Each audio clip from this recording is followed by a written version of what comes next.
to buy cigarettes in a market in Amsterdam, but I haven't got the right money in my pocket.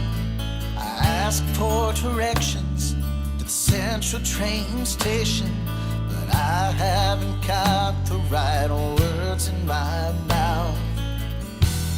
I feel so alone, taking on the whole world on my own. 'Cause after all, conquering the world is a lonely man's journey. But the outside is no one's around to watch me fall down. And the price that I'll pay for surviving this life will be dying.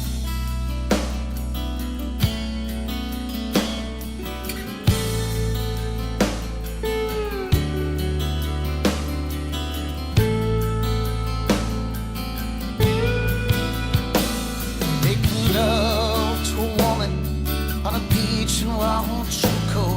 I'm not really sure, I think her name was Marie. Searching for gold from a ship filled with drunkards, passing double love 'cause it might slow me down. Filling in the spaces on the map of my memories and all the empty faces. 'Cause after all, conquering the world is a lonely man's journey. But the outside is no one's around to watch me fall down.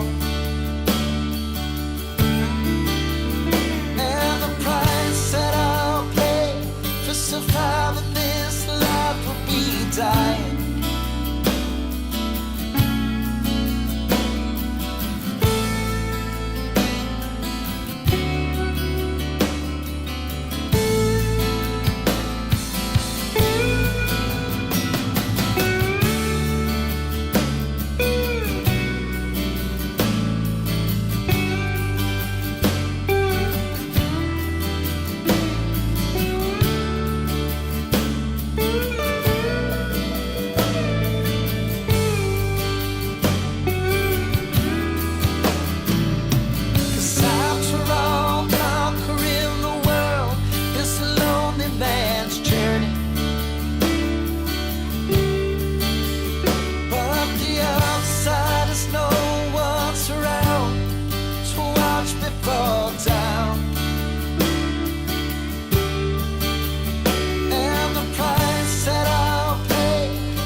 Should have seen it coming. The red flag up goodbye.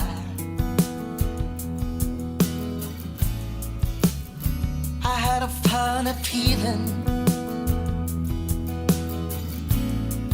but I thought it was a lie.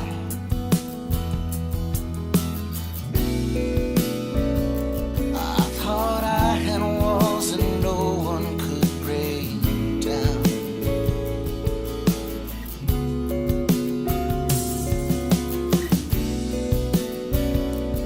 Ain't it funny how a heart breaks without a sound?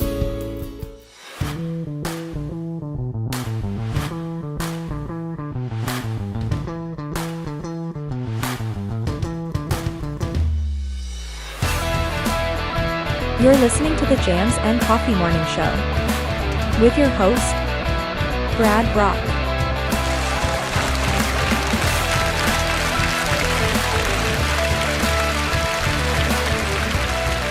Yes. Good morning, jammers.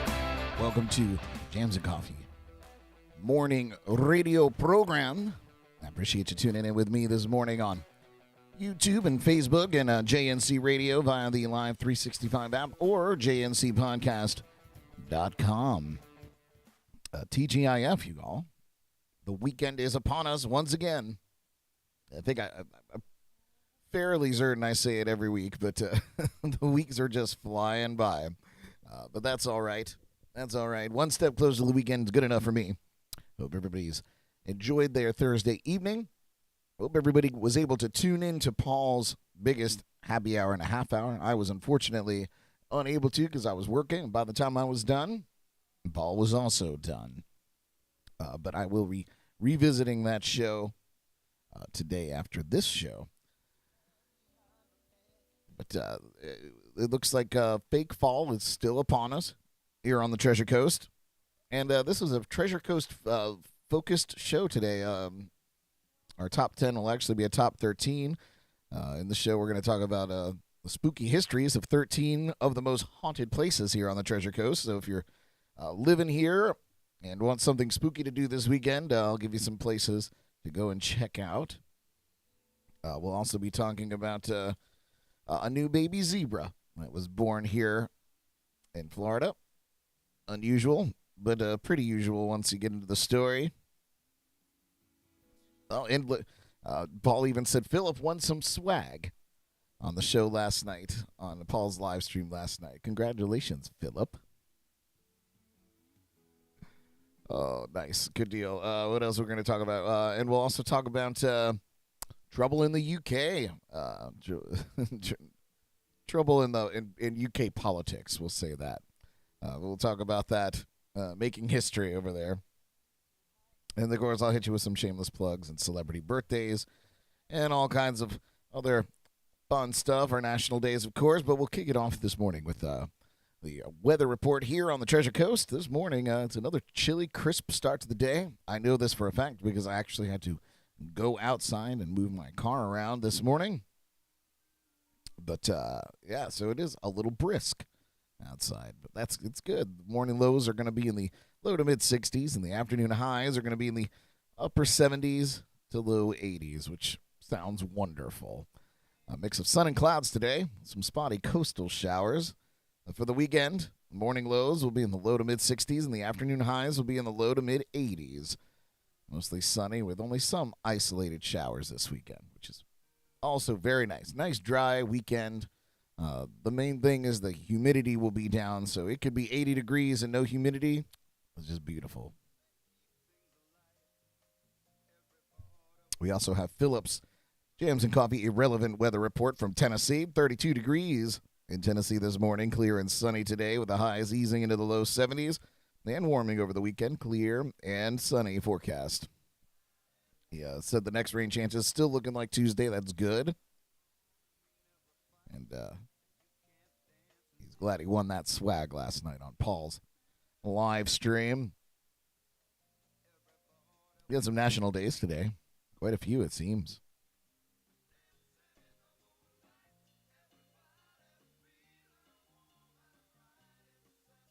Let's see, what do we got here? All right, national days today. And there's some, here's a spooky one for you. On October 21st, discover one of America's first skin treatments and favorite skincare ingredients when you celebrate National Witch Hazel Day. Witch, like spelt like a witch. Since the late 1800s, distilled witch hazel extracts have been formulated into many of the world's most recognized cosmetics and over-the-counter pharmaceutical products. This effective, versatile plant extract naturally provides skin care, hair care, eye care, and topical over-the-counter drug products with toning, oil control, and astringency claims, powering hundreds of essential personal care and skincare products. Clearly, so important that it has its own national day. How about that? Witch hazel. It's National Reptile Awareness Day. Each year on the 21st of October, people across the nation observe Natural Reptile Awareness Day, created not only for reptile lovers to celebrate, but National Reptile Awareness Day also promotes education, conservation, and appreciation for reptiles. It's a day to learn about their natural habitats and the ecological threats that they're facing. A reptile is any amniote. It is neither a mammal nor a bird. It's cold-blooded, has scales or scutes, and can lay eggs on land. Scutes are the thick, bony, or horny plates which form the dermal layer of such reptiles like turtles and crocodiles. There are more than 10,000 species of reptiles, and this day promotes the wide varieties, their habits, and how we benefit from reptiles too. There you go, National Reptile Awareness Day. It's International Nacho Day. Sounds delicious. People around the world celebrate International Nacho Day and the flavorful, delectable nacho. The day also encourages others to try nachos for the first time ever.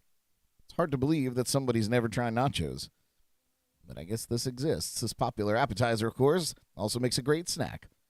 The nachos maintain enough toppings, many nacho lovers eat them as an entire meal.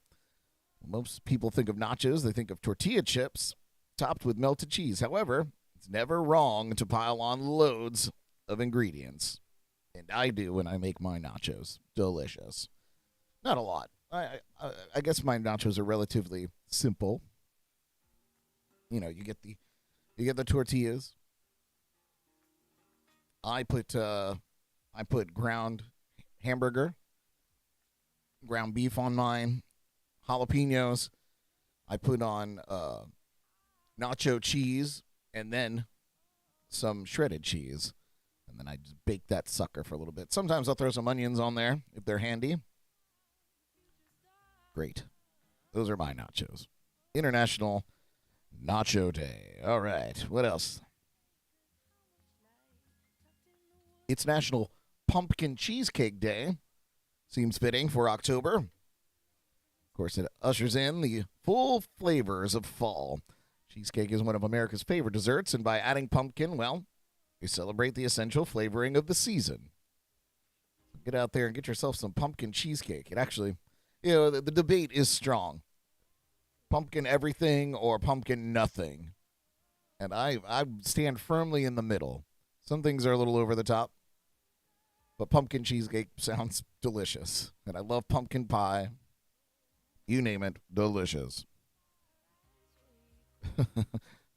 Paul said, wow, I need to get my hearing checked. I was listening from across the room and thought I said National Erectile Day, and that's not what I said. That's not what I said at all. Reptile.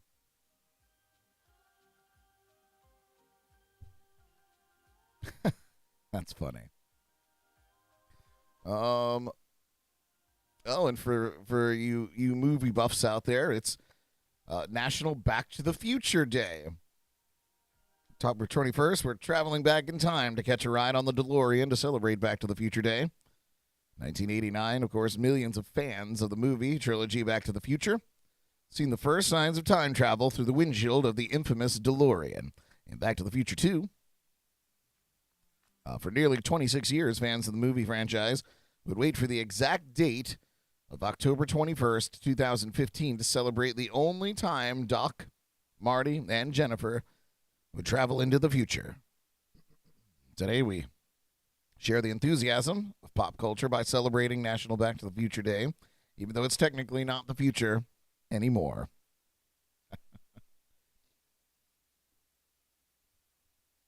Always fun. What did Yogi Berra say? Yogi Berra said the future ain't what it used to be. You don't know about Yogi Berra, you got to get down. A brilliant man. Brilliant man. It's National Mammography Day. And it joins in National Breast Cancer Awareness Month. Of course, today serves as a reminder to all women that the best defense is early detection. And a mammogram can often detect a problem before there is any outward physical sign. So get out there and Save the Tatas. And I believe that's it for our National Days. Of course, if I've missed one, please let me know in the chats and comments. And you can talk to me about it on our hotline, 772-888-1596. Just follow the prompts. It'll get you on the air with me.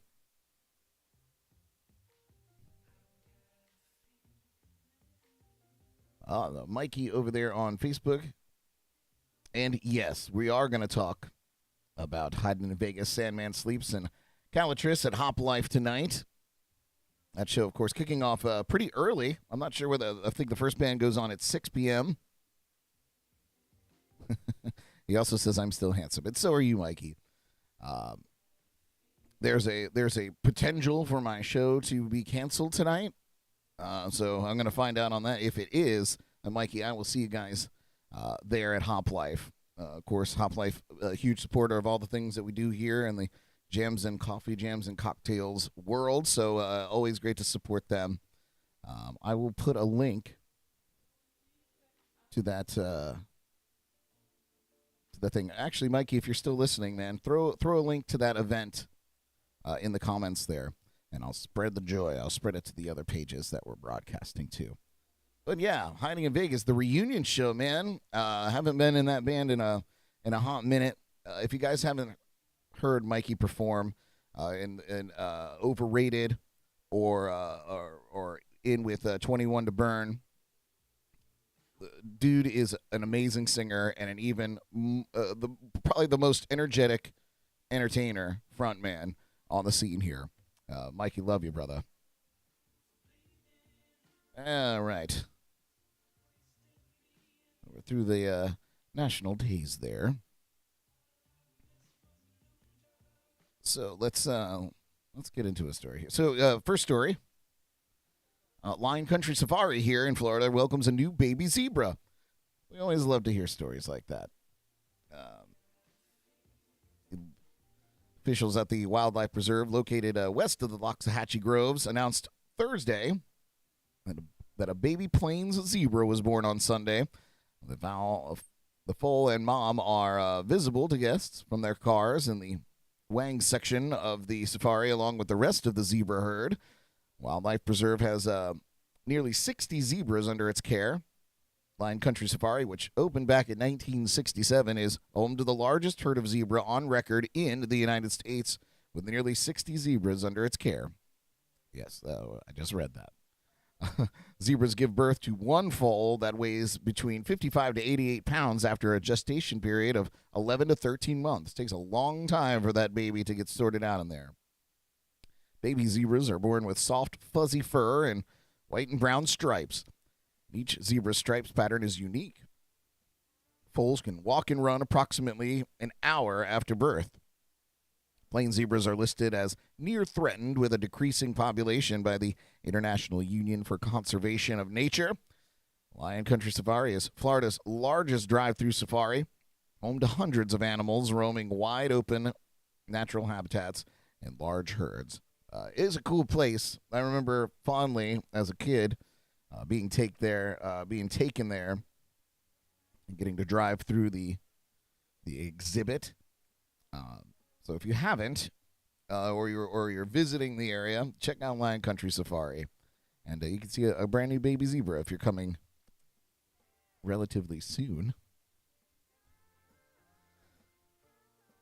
Let's see. I only have a few stories here for you. This one is from across the pond. I read it this morning, and I thought it was interesting. You know, it got me thinking that history can be made for better or for worse. And in this case, for the UK, I think this is worse. But Liz Truss, the Prime Minister of the UK, who replaced Boris Johnson, of course, after he resigned, is resigning after only 6 weeks on the job. The plan unveiled by the government last month triggered financial turmoil and a political crisis that has seen the replacement of Truss's Treasury chief, multiple policy U-turns, and a breakdown of discipline in the governing Conservative Party. Conservative lawmaker Simon Hoare said the government was in disarray. Not to mention the Queen had just died, or has just died. So it was really just, nothing. There's no glue there right now, which is wild.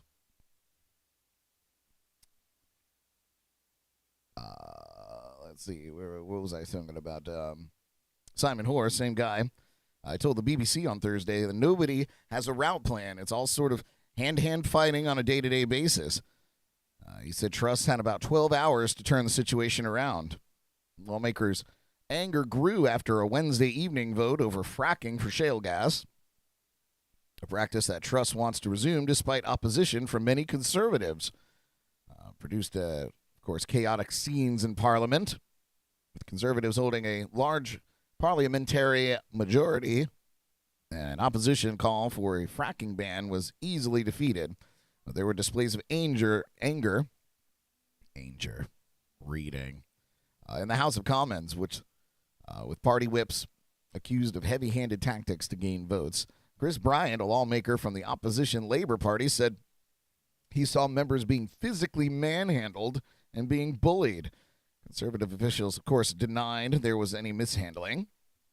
Rumors swirled that Conservative Chief Whip Wendy Morton, who is responsible for party discipline, and her deputy had resigned. Hours later, Truss's office said both remained in their jobs. So there's just misinformation being thrown around all over the place. Newspapers that actually support the Conservatives were vitriolic. An editorial in the Daily Mail was headlined, "The wheels have come off the Tory clown car." International Trade Secretary Anne-Marie Trevelyan sent onto the airwaves Thursday morning to defend the government, insisted the administration was providing stability, but she was unable to guarantee Truss would lead the party into the next election. She said, "At the moment, I think that's the case. With opinion polls giving the Labour Party a large and growing lead, many Conservatives now believe their only hope of avoiding electoral oblivion is to replace Truss." They were divided about how to get rid of her and over who should replace her. The party is keen to avoid another divisive leadership contest like the race a few months ago that saw Truss defeat ex-Treasury Chief Rishi Sunak. Among potential replacements, if only conservative lawmakers could agree, are Sunak, House of Commons leader Penny Mordaunt, and newly appointed Treasury Chief Jeremy Hunt. So, 6 weeks, and she did a bunch of, apparently, and I'm paraphrasing, so correct me if I'm wrong, but apparently did a lot of tax things with the idea that it was going to relieve the common people's a little bit of that inflation burden, and it totally blew up. It was too fast. It was too aggressive, and you just, with the stroke of a pen, you can't just change economics, and that's what they try to do. So, resigning after 6 weeks on the job. That's a historic. She is historically the shortest serving prime minister in UK history. Liz. Yikes. Hopefully they get it together, man. That's a rough one. Bubby tuning in over there. David, I think it's too early for coffee for you. Can't have any coffee, pal. Or maybe it can. I don't know what goes on. But thanks for tuning in. Philip read that lettuce actually lasts longer than Liz Truss did. I don't know, man. If you got lettuce in the fridge for 6 weeks and it's still good, I would call that into question. However, I will say about lettuce, the lettuce that you buy at the grocery store is incomparable to lettuce that you would get at like a farmer's market, a proper farmer's market. There was this vendor at the farmer's market I play at occasionally on Saturdays, and they have romaine lettuce, and I kid you not, they gifted me a head of romaine lettuce, and it lasted for probably 2 weeks without even turning brown at all. And I was blown away because the lettuce that you get at the store, man, if you don't knock it out in a week, it's spent. It's over. But this lasted quite a long time. Same with like bread products too. There's a great bakery that brings their products to the farmers market. And my goodness, it was the best bread I've ever had in my life, and it lasted forever. So good. So good. Philip agreeing on farmers market veggies. Yeah, man, it's when you get it direct from the source, it doesn't have time to at the grocery store, it goes from the source to the packing, it gets packaged, and then it goes and sits in a refrigerated truck, and then so it's by the time it gets to the store, it's already a week old. It takes a whole but at the farmers market, you're traditionally getting it straight from the source. It goes from the farm to the truck to you seeing it at the farmers market. So if you guys don't know about farmers markets, or you haven't been to one, or you don't know what you're missing, or like it's really a step up from shopping at traditional grocery stores. Not as convenient because they're usually just once a week, so you gotta go and kind of get your life together, and they're usually very early in the morning. But it's totally worth it for the freshest stuff that you're gonna get from sourced locally. It's awesome. Well, yeah, good luck to the UK. Hopefully we get somebody that lasts longer than lettuce. All right, we're going to take a quick music break. When we come back, we're going to talk about 13 of the most haunted places on the Treasure Coast. So if you're in the area, as I mentioned over the weekend, you have some spooky places to check out. But you're listening to Jams and Coffee here in the morning. Here's one from Sandman Sleeps, who you can see tonight at Hop Life Brewing. This is Icy Jungle. Stick around. We'll be right back.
That's Sandman Sleeps with Icy Jungle.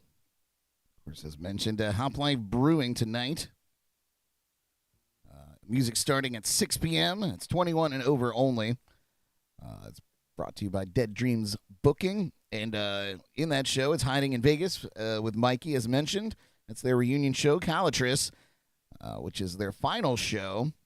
Trash is on tour from Missouri, Honestly Probably, Wonder Club, and, of course, Sandman Sleeps. That's at Hop Life Brewing in Port St. Lucie. Check it out. And as mentioned, if my show doesn't pan out tonight, you will likely see me there. So come and say hi, regardless. Philip asking, because we're taking off next month for the Jams and Cocktails podcast for a little planning. He asked if we're doing any best ofs or anything in there in those slots, and the answer is yes, absolutely. We'll be throwing in some best of shows or reruns of our favorite shows. So yeah, you won't miss out on any, at least as a placeholder, so that you don't fill your Wednesday nights with anything else. We'll be doing some stuff, and it's possible that we might be doing some impromptu stuff, maybe not necessarily planned out shows, but maybe come on and just kind of talk about some things that are going on as a live stream anyway. So, there won't be a lull, and we'll still have the morning shows here to talk about things that are going on. So thank you for the support, Philip. I appreciate you, man. I really do. All of you out there, I appreciate you. Let's see. Okay. So I'm going to give you a bunch of places that you need to check out to get your spooky fill here on the Treasure Coast. Some of these you may know, and some of them you might not. But these are the 13 most haunted places here on the Treasure Coast. And as many of you know, the Treasure Coast was originally inhabited by the Eyes tribe of Native Americans since at least 800 B.C. and named for a fleet of ships that wrecked on its reef here in the year 1715. As we've talked about many, many times here. And the Treasure Coast is incredibly haunted. And here are the most haunted places in Martin, St. Lucie, and Indian River counties, along with a little bit of their histories and some ghost stories, too. Get out there and explore this Halloween. The first up on our list is the Old Fellsmere School. A boy named Billy reportedly haunts the Fellsmere Public School, built back in 1916. It's listed on the National Register of Historic Places in 1996 and refurbished for city offices in 2010. Ghost stories abound, including one from a cleaning woman who reported seeing a boy in old-time clothing sitting on the steps. She also reported her stuff being moved around, her broom being grabbed, and pebbles being thrown at her. While in the basement, Larry Lawson and his team reported hearing someone descending the stairs and rattling the doorknob. In the third-floor auditorium, they asked Billy if it was his favorite room and recorded an electronic voice phenomena, or better known as an EVP. You can hear him reply, clear as a bell. You hear him say, "Yes, sir." Terrifying. Ooh, it gives me the chills. Spooky stuff. Next on the list is Marsh Landing Restaurant in Fellsmere. That was built back in 1926 for Fellsmere State Corps, and it's housed Florida Crystal Sugar Company, the City Council, the Police Department. In 1995, Fran Adams bought it, restored it to its original features, and in 2002 opened the restaurant with her daughter Susan, an Indian River County commissioner. Staff have reported a woman in a white dress staring into the street. Fran Adams tried to talk to her as she floated across the room, but she stared straight ahead and disappeared. Customers have reported window blinds rolling up and down on their own. Lawson deemed the ghost a residual energy that plays on a loop without interaction. Ugh. Scary because it's so close to home. For me, anyway. Here's a place that I visit pretty often. This is the Driftwood Resort in Vero Beach. The eccentric Waldo Sexton, who died in 1967, haunts the Driftwood Resort. The Ocean Drive home he built and furnished with odd antiques back in the 1930s. Guests staying in suites that were part of the original house have heard strange noises coming from adjacent rooms. A security guard on late-night rounds reported feeling someone tap on his shoulder. Many people have reported seeing an older man wearing a hat, suspenders, and mischievous smile standing outside the breezeway near the stairs to the beach. He disappears when approached, they say. Perhaps the ghost of Waldo Sexton. On a little bit south to Fort Pierce, the P.P. Cobb Building. That's what we're talking about now. St. Lucie County Historical Society Museum volunteer Ann Sinott has reported ghostly experiences in the P.P. Cobb Building on Indian River Drive, which is the city's oldest structure. It was a state trading post back in 1882, a general store in 1896 when Peter Cobb bought it, and now houses the Old Florida Coffee House, or Old Florida Coffee Company, a Salon Bangs, and Freedom Boat Club, and the Bud Adams Cobb Cultural Center. Sinott reported being alone when somebody called her name. Another time, she felt a hand on her arm. She said it felt like a friendly reassurance about her historical role there. Perhaps P.P. Cobb himself. One may never know. Just down the street in Fort Pierce from the Cobb Building is the historic Boston House. And that's on Indian River Drive, and it's called Crest Haven when built back in 1909 by William T. Jones, a Flagler Railroad engineer and the county's third sheriff. The ghost story of Alacion Perkins, who waits for the return of her husband and son lost at sea in the early 1900s, has been debunked by Main Street Fort Pierce, which organizes the annual Ghosts of Fort Pierce Past Historic Walking Tours. They do that every October. But a true tragedy occurred there in 1918 when 9-year-old William Fee died of a gunshot to the stomach. He had been playing with a loaded pistol with Jones's son, Clifford. Tenants of the building, once a law firm, have reported windows opening and doors unlocking on their own, sensing a strange presence, smelling perfume in the air, and things being moved around when no one is there. Spooky, spooky, spooky, spooky, spooky.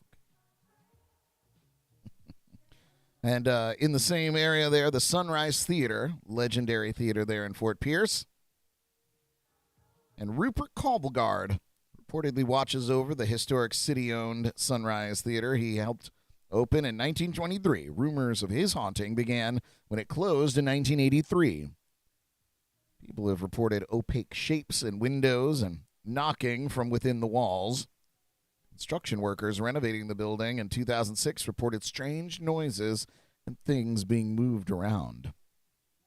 Paranormal investigators have reported knocking sounds in the walls, doors opening and closing on their own, and equipment batteries suddenly draining, which is a sure sign, some would say, that ghosts are using that energy to manifest. Scary stuff. Still hanging in Fort Pierce, clearly the most haunted town in the Treasure Coast, or on the Treasure Coast. Old Fort Park on Indian River Drive contains an Aya's burial mound just south of the original fort built in the late 1830s during the Second Seminole War. Soldiers chose the spot for its vantage point and natural freshwater spring, but abandoned the fort 4 years later. And none of it at all remains today. Paranormal investigators have reported full-body apparitions slowly moving through the trees, white orbs in photos and videos, sounds in the darkness, and equipment batteries draining. Visitors have claimed feeling something touching or scratching them. I don't like that. I don't like that at all. Here's a place that I've actually visited personally. I did not have we talked about this just the other day. I don't have a very good meter of paranormal things, so it's likely I probably don't even know that something paranormal is happening to me. I don't. The hair doesn't stand up on the back of my neck. Things like that. I'm just not receptive, I suppose. But I did visit this next entry on the list here.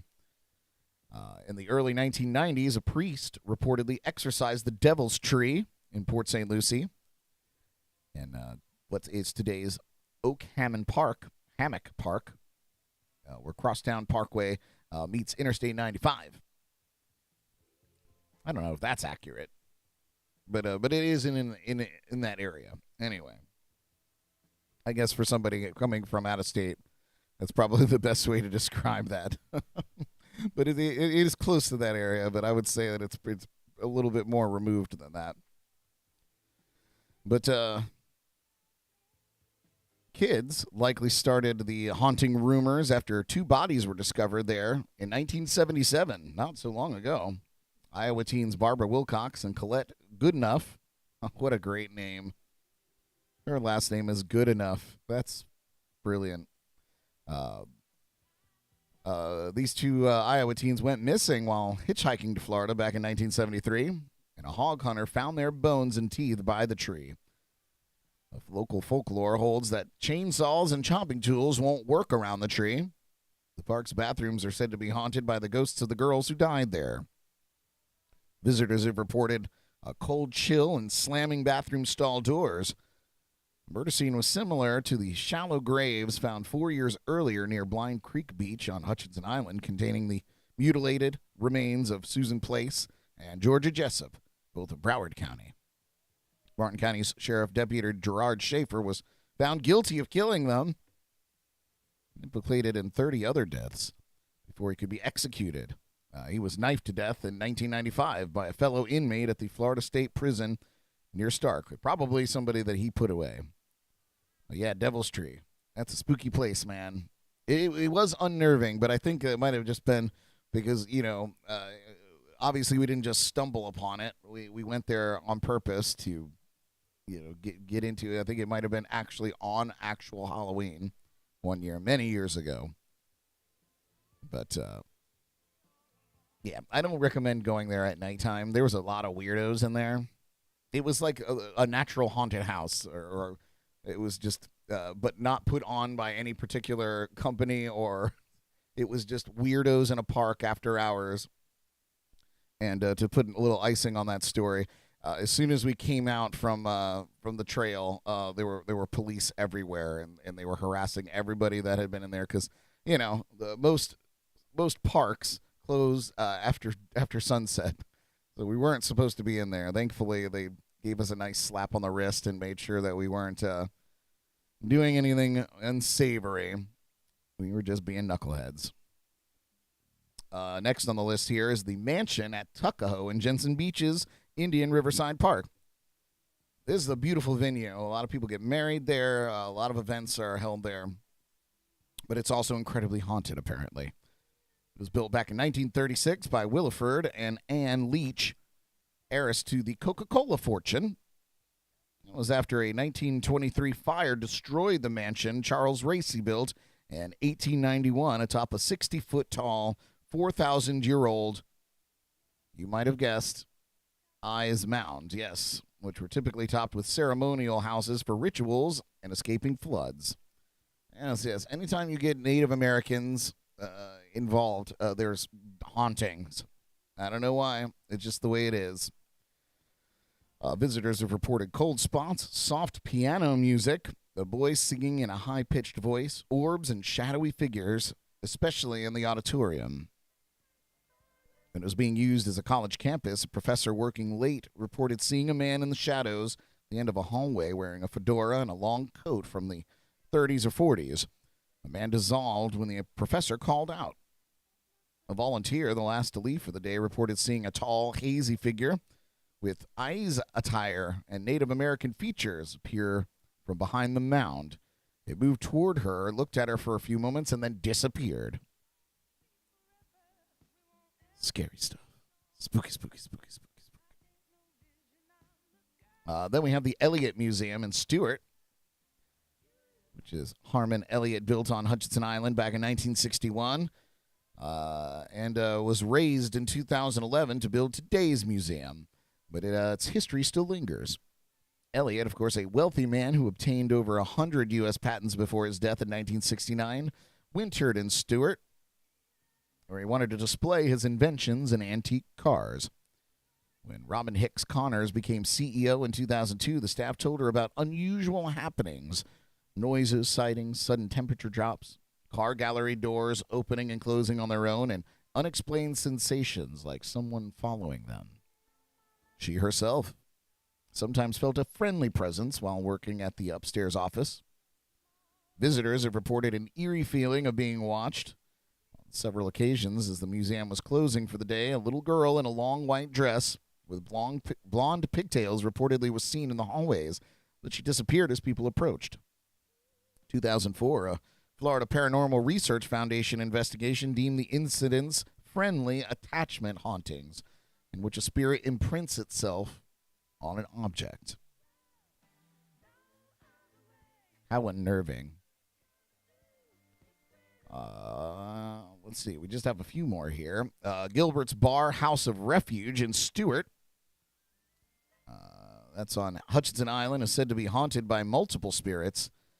The Ies, a pirate captain, Don Pedro Gilbert, Susan Bessie, the co-keeper from the house from 1890 to 1902, and the men who died in the nearby George's Valentine shipwreck.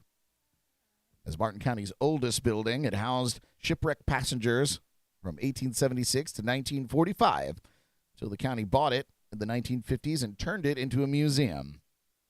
People have reported wailing voices, strange lights, especially when there's a full moon, a black vessel drifting in the lagoon on dark nights with its gun ports glowing red, a woman's face in the upstairs loft window gazing longingly out to sea. On stormy nights, hazy white figures have been seen floating slowly along the beach. Present-day housekeepers have reported smelling hot beef stew, very specific, through the kitchen, and has been being stifled by the spookiness. Present-day housekeepers have reported smelling hot beef stew, though the kitchen has been unusable since the 1940s, and seeing non-existent shards of broken mirror in the upstairs bed. Visitors claim to have sensed something sinister when entering that room, which is now off limits to the public. Heard strange knocking from the attic. I've never been to that place. That sounds spooky as hell. Might have to go and check it out. For science. A place I have been is a Pirates Cove Resort and Marina in Port Salerno.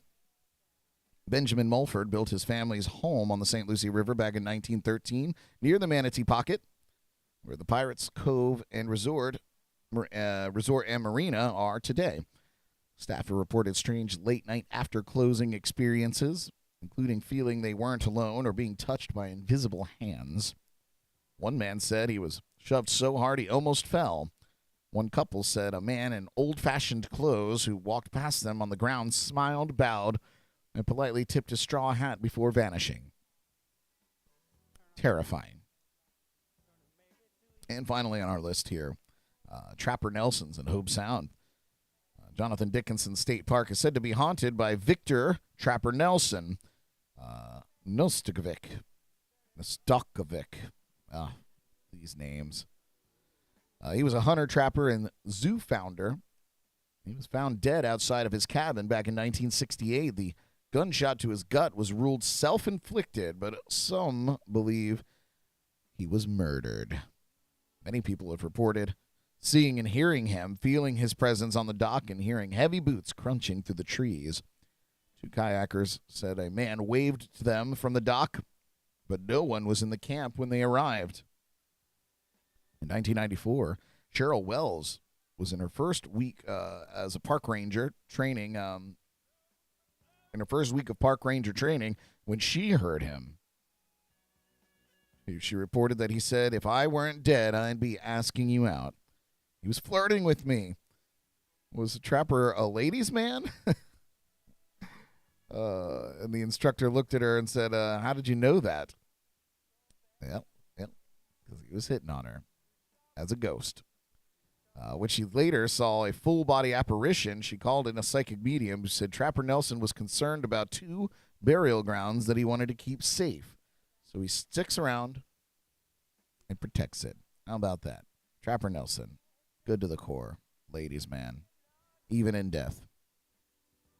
So those are 13 of the spookiest, most haunted places here on the Treasure Coast. I hope that you're able to get out there and, if you're in the area, and get your Halloween on. Got some celebrity birthdays here in a little on this day history, and then I'm gonna give you a little outlook on the weekend and some shameless plugs, and then get you on with your day. Turning 42 years old today is Kim Kardashian. No way to really get to that. Hugely famous, widely known for her television show Keeping Up with the Kardashians, along with her sisters and mother and other Kardashian clan. She's had tremendous success as an entrepreneur, launching clothing lines and smartphone apps. And in 2015, she was named one of Time Magazine's 100 most influential people. Of course, notoriously married to Kanye West and various other things. Now has a new show. So happy 42nd birthday to Kim Kardashian. Just a baby today, 27 years old. Singer and rapper Doja Cat first gained significant attention when the music video for her 2018 song Moo led to numerous viral internet memes across the web. Her second studio album, Hot Pink, reached the top 10 on the U.S. Billboard 200 in 2019 and featured the hit song Say So.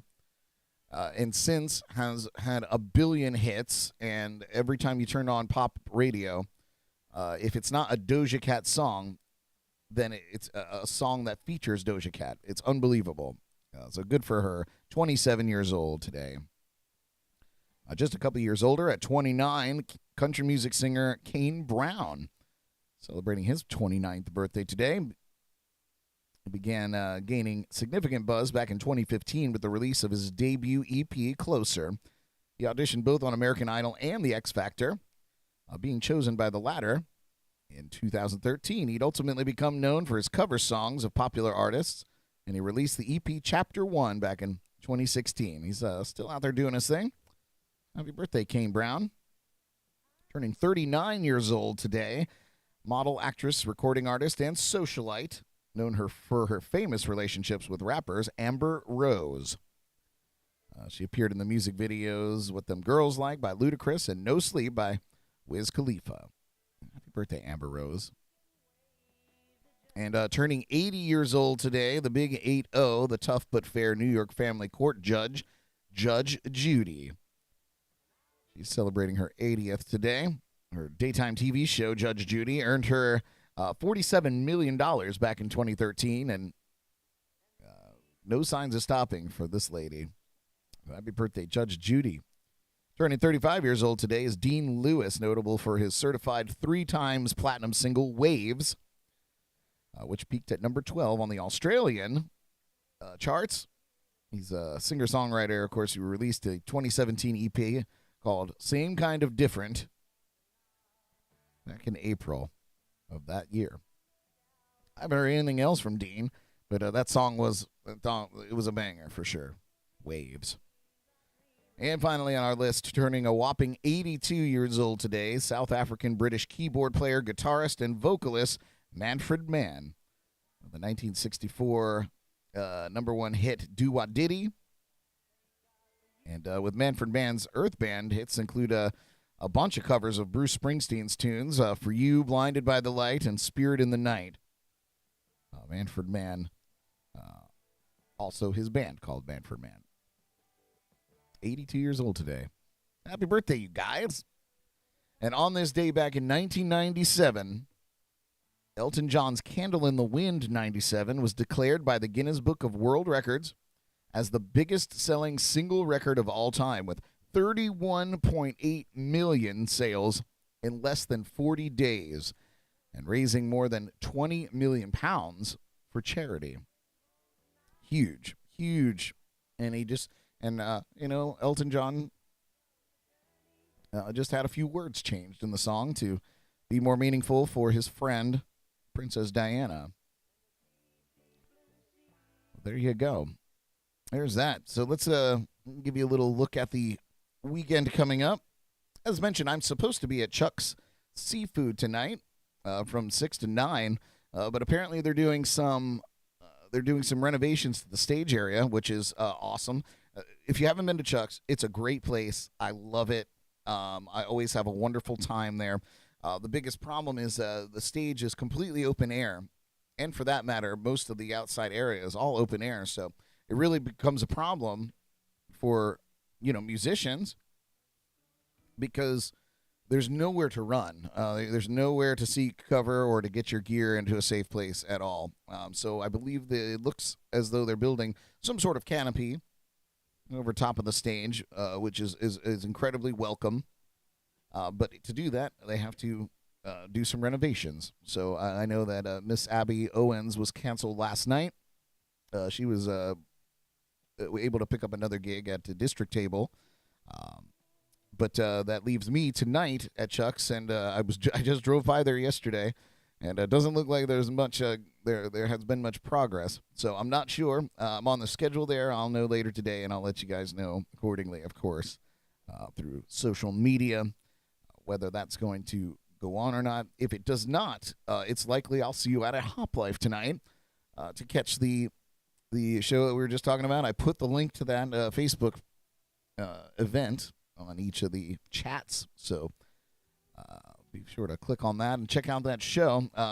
Even if not, you should go and see that show anyway, because as mentioned, that's a reunion show for some, a final show for some, and great music all night there, and great beers there at Hop Life Brewing. So that's tonight, and then I have a private party to do tomorrow, so I won't see you out and about, but I'll be having a good time. And then Sunday afternoon, I'll be at Sailfish Brewing in Fort Pierce.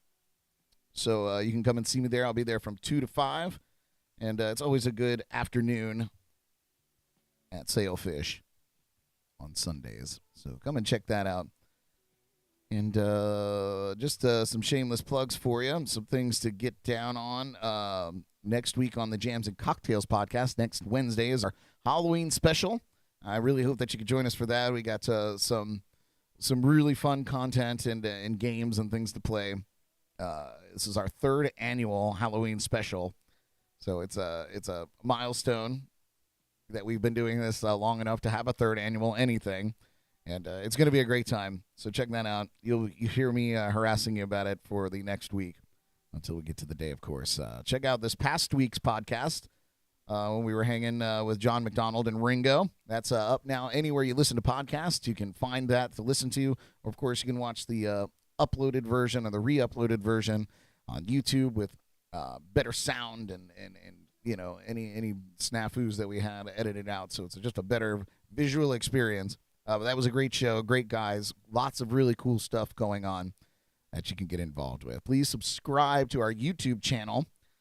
We've had a wonderful, amazing outpouring of support and a huge surge in subscribers over the last month, and I really, really appreciate it and appreciate all of you. Please feel free to share it with anybody you know that might find it interesting, what we do, and have them subscribe. I really, really appreciate that.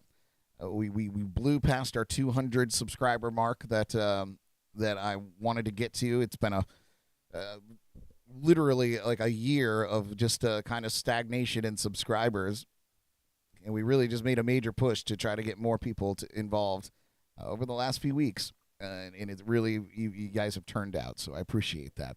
Keep the ball rolling. Keep it going. And I think, that's pretty much it. Be sure to check out our sponsors and partners at Code Rum, Hop Life Brewing, of course, the Sneaky Tiki in downtown Stewart. Support those who support us and support local whenever you can. So I think that's gonna do it for me this morning. Hope to see you out and about. Otherwise, enjoy your weekend. Be kind to one another out there, and I'll catch you back here Monday morning, 8 a.m. on Jams and Coffee. Peace. Tune in again tomorrow morning for the latest local buzz, national headlines, music news, and more on JNC in the Morning, right here on Facebook and YouTube.